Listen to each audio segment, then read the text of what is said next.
I'm Rob Steinke, welcoming you to my Harness Makers Workshop. A lot of people look at my tool and say, wow, what a nice big array of tools. Well, I don't have as many as what a lot of harness makers do. So what I've done is I've laid them all out on the workbench here, and I'm going to go through them and I'll describe what job I do with each one. Okay, so I'm going to drop the camera down now. Now, I'll try and keep all these in focus. First thing is to cut the leather off the hide. So this is a plough gauge. You can open it up like so. Get this, you alter the width. There's your cutting blade. Lock it in position. And then you can push it along the hide and you will get, there we are, a strip of leather coming out of it. So that's the plough gauge. The leather would have a sharp edge on it. There's an example. So you'd use an edging tool. It's just a little, if any of you know woodwork, it's like chamfering. There, that's a better picture. You can see how that takes the edge off the leather. Depending on which leather you want, you've got this little measuring tool. Simple, absolutely.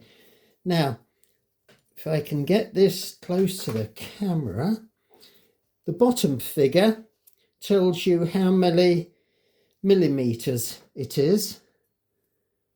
You slide it along, and that one is 3 millimeters thickness there. You put another one on. Wow, what's that? That's 4. And it's an easy way of judging the thickness of the leather. So once you've cut it, you want to shape it. So what I've got here is my pointed. When I was doing my apprenticeship, they called these church windows. Well, you can do them with a compass, one of those, by scrawling it round. But I find these are handy. There's all different sizes. So to get, this is a lead block. I can bang into it hard with sharp edges and it doesn't take the edge off the blade. Another one. There. That you can see, I've just haven't gone through that on purpose. You can see then the shape. That cuts through it. Another good bang, that will come off. Some people I've seen have all modern mallets. I like that. It's traditional woodwork one which I used at school, that sort of shape, not this particular one. And the same with a hammer. The proper saddler's hammer has metal going down the side for when you're tapping. I like a nice lightweight hammer, tack hammer, and that just had this one for years. You just get the feel of something in your hand, and that's the one I use. So I've just finished that one. Put the,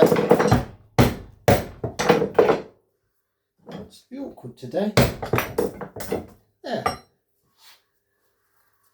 Now, I finished that off with a knife. Now, knives. I only use 2 knives here. I've seen some saddle and harness makers. If it's for a show, fine. I've got some unusual shaped knives. But I have my big one there. You can see black handle. Any tool I have here with a black handle, that signifies it's pushing on towards 100 years old. The modern ones are the brown handle. And I jokingly say that, like, that one is, you know, that's a modern one. I mean, that's only, what, 55 years old. But this one, I love it. I bought it in Reading carriage sale. I already had one, but I just like the balance of this. The blade was nice and thin, so easy, and you can either, I wouldn't cut on this material, this is just to show the tools off. You can cut as a rock in it, or you can skive to take the end off, to fine an end down. So when you've done that, you might want to put a buckle on. So we'll take this piece, and all these make an oval hole to take a buckle. So we'll put that on the lead again.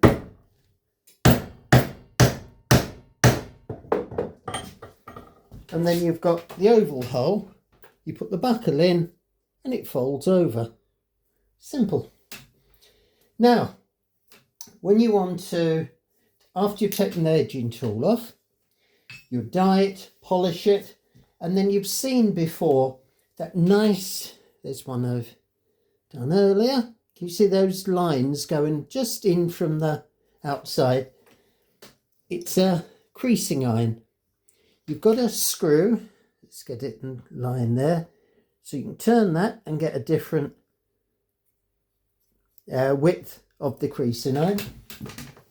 I personally use this gas cylinder. Not going to do it here, but heat it up a little. You don't want to get it red hot, but just warm it up, and then that runs down the edge of the leather and produces the line. If I'm doing something like belts, I might then do the first line, open it up again, and do a second line. Can you see 2 lines on that? This is what, 1¼ inch. It just gives it more of an older style. I like that. You can only do it on wide pieces, otherwise it just gets just too fussy. So when it comes to the holes, traditionally for bridle work you'd have round holes, I mean riding bridles. For heavier work you'd use an oval hole. You see that one's oval there? So you would just put it, where's that bit I was playing around with?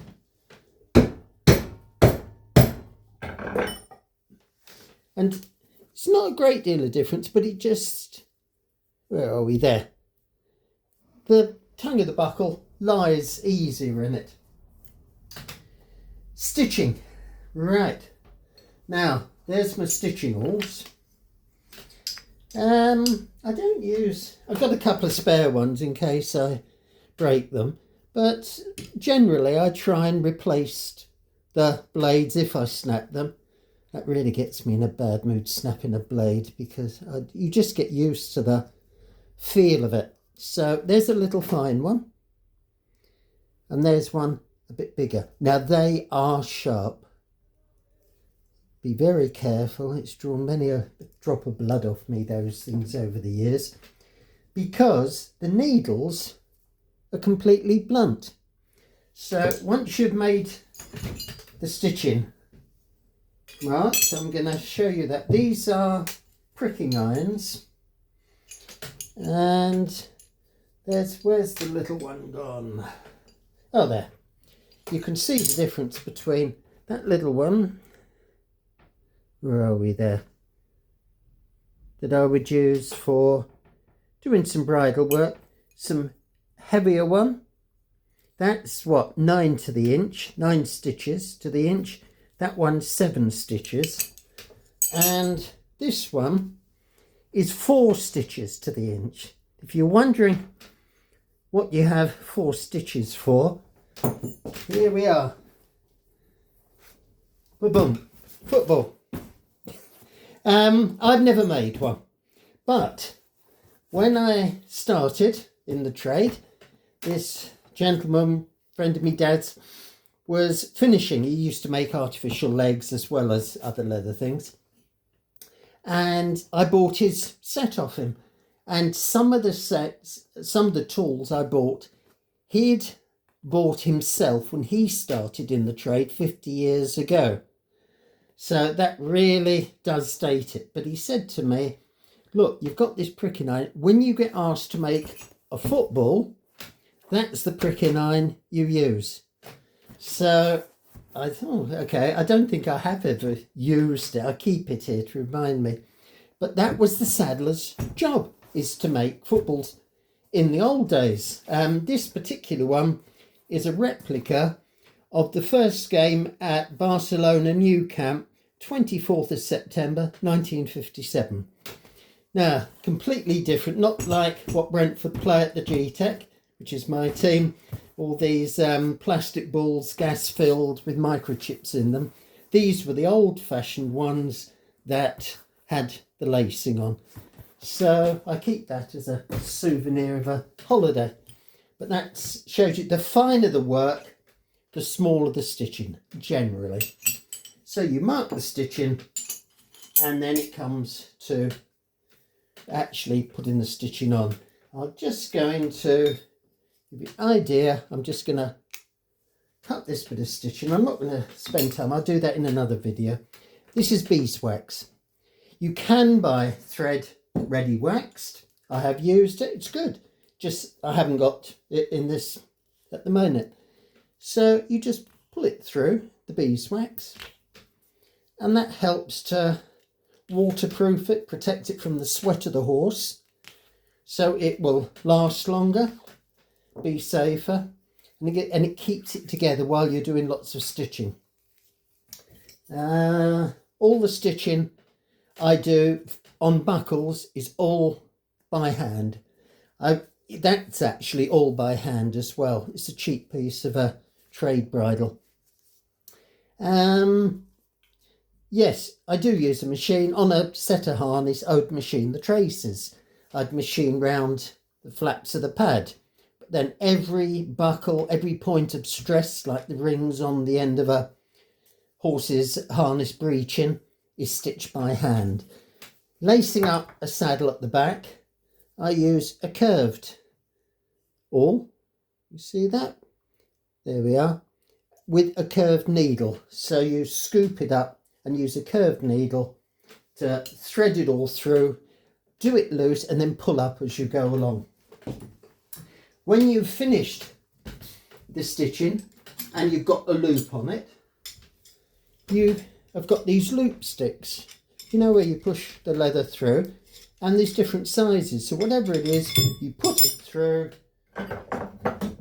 you can dampen it a bit, and then just tap it to shape, and that makes a nice square loop for the leather to pass through. So that's the loop sticks. There's your stitching. Now, a few of the other oddments. For doing fancy work on, say, a piece of leather, there's a single crease. It's just like the, where's the adjustable one gone? There. Just like the adjustable one, but it's a single. So you can then sort of do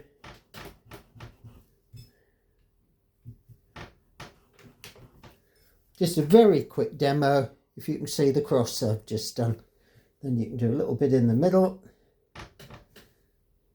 If you're wondering why I'm using two hands, well, you see, you can get a little star. It isn't the norm, but I've just had a new shoulder fitted 4 weeks ago, and strength hasn't come back yet. It will, I'm working at it. But that's what you get for 50 years of hand stitching. Wonky wrists and a iffy shoulder, but that's been sorted out now. Now, restuffing a saddle. And again, I'll do another separate video on it. Stuffing in a straight line, you use, well, I do, a straight stuffing iron. Round corners, I use a curved one. One thing, when I went to college, I mean, one of the instructor there, he picked up, I don't know which tool it was, but he picked up a certain tool and said, right, what's this called? And there was 5 of us there, and all 5 of us gave him a different answer. Everyone was correct, but one guy came from the army, Another came from a very rural part of Britain. Another came from the city of London. I came from just outside. There is no, at times, a right and a wrong. It varies the area you're in. So there for the putting the stuffing in. But often you'll get a job where the stuffing in the saddle is uneven and you want to take saddle stuffing out of it. So I made this little tool up. Can you see the curve? It's actually an old styled seat awl. Before they had foam seats, you'd put stuffing in the seat and just tease it round. And that's what it was when it was straight. And no one ever uses a stuffed seat on the saddle. It's all foam and that now. So I thought, right, I got that red hot, banged it into shape, and it's great for pulling the stuffing out. Then to even it up, the stuffing, you've got this smash. It's one of the few tools that's modern that I prefer to the old ones. The old ones were made of wood, looked beautiful, but they tended to be curved on the top. That is dead flat. There you can see that, no curve on the actual top. You can smooth it around at the end. It's a great tool. So I think we've covered most of them here now. That's something. I like using items for a job that they weren't meant for. When I do demonstrations here with pictures, now reach across, I use my drumstick. It's easy to point to. It makes a good pointer. It's actually a drumstick I used to play in a samba band. When you've got, say, a pattern, we'll call that a pattern, you put it down on the leather so it doesn't move. I like a nice easy weight on it. This is a great one because you open the back up and come here, out comes the weight. So you would, in the old days, not that I've done it, you'd heat that up by the fire, pop it in the hole, and then you would iron away. But it's just very convenient to hold a pattern still while you're drawing round it, say with a stitching awl. Mark it round and that pattern isn't going to move. So it's one of my little... And the other weight I've got is what, 28 pound grocery weight at the back. But that is a weight to just move around. I like the little kettle, iron, not kettle, the iron. So I hope that's given you a bit of an insight into all my tools. This is going up on YouTube. If you watch it, I really would appreciate it if you could give me a subscription. Press on the button. It doesn't cost you anything. It just means you'll get notice when I put a new video up. And if I've described something and you want me to talk a bit more about it, there's a little thing for comments at the bottom. Put your comment in. I try and answer everyone that, if they've got the time to write to me, I find the time to write back. So there's that. If you can do that, it'd be much appreciated. So thank you for being with me today. And if you are starting in the trade, I wish you all the best. And if it's just as a hobby, great. But if you're just interested in rural crafts, then I hope this has given you a better insight to it. And oh, there's one I forgot to show you. Look at that when you're pulling the webs over saddles, and of course it's plastic trees now, so a lot of them haven't got any webbing at all. But you could grab the web and pull it round. I don't use that. I do mainly driving harness now, which I much prefer actually. But I keep it up. It does come in handy at times. So that's that. Oh, and when everything's finished, we've talked about how you get it there. You want to polish the edges.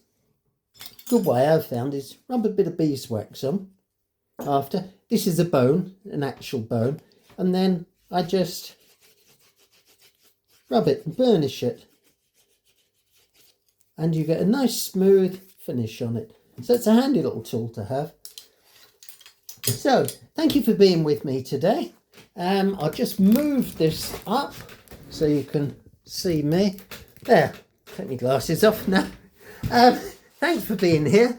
And as I say, if you're doing it in the trade, I wish you all genuinely all the best. We've got to continue it on our saddlers.